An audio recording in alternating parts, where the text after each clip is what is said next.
Naging sensitibo ang DDS followers sa pagkakadetine ng dating Pangulo na si Rodrigo Duterte.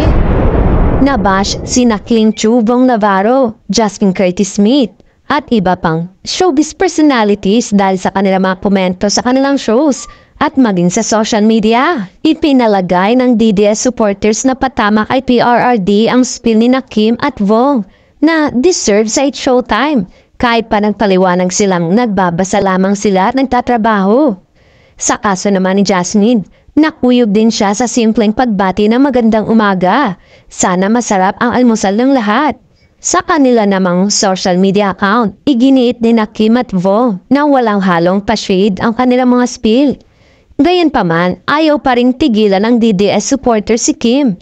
As of late, galit pa rin ang mga ito at ipinapa-boycott di umanong pelikula nila ni Paolo Avellino na showing na sa March 26.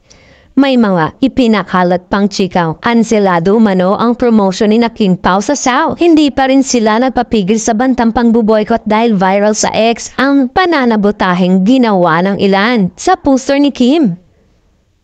Samantala, trending din ngayon ang pagtapal sa mukha ni Kim sa isang bake shop na matatagpuan umano sa Davao City. Sa viral post sa X, makikita ang isang sikat na bake shop at kapansin-pansin na tinapala ng mukha ng aktres na nakalagay sa tarpaulin. Samantala, una nang nilinaw ng pahayag ng aktres at pamunuan ng ABS-CBN It's Showtime nang parte lamang ito ng spill para sa segment ng programa at hindi konektado sa dating Pangulo.